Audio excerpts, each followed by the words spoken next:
নমস্কার। কবিগুরু রবীন্দ্রনাথ ঠাকুরের লেখা প্রশ্ন।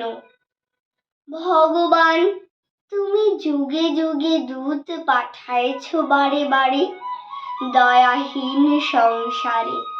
তারা বলে গেল ক্ষমা করো সবে, বলে গেল ভালোবাসো, অন্তর হতে বিদ্বেষ বিষ নাশো।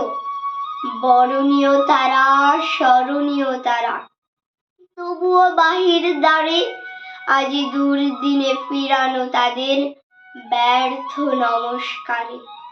আমি যে দেখেছি গোপনে হিংসা, কপট রাত্রি ছায়ে হেরেছে নিঃসহায়ে।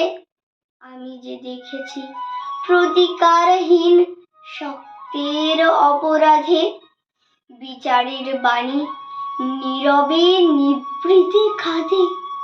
আমি যে দেখিনু তরুণ বালক উন্মাদ হয়ে ছুটে কি যন্ত্রণায় মরেছে পাথরে নিষ্ফল মাথা কুটে। কণ্ঠ আমার রুদ্ধ আজিকে বাঁশি সঙ্গীত হারা অমাবস্যার কারা। লুপ্ত করেছে আমার ভুবন দুঃস্বপ্নের তলে, তাই তো তোমার শোধায় অশ্রু জলে। যাহারা তোমার বিষাইছে বায়ু, নিভাইছে তব আলো, তুমি কি তাদের ক্ষমা করিয়াছ? তুমি কি বেসেছ ভালো?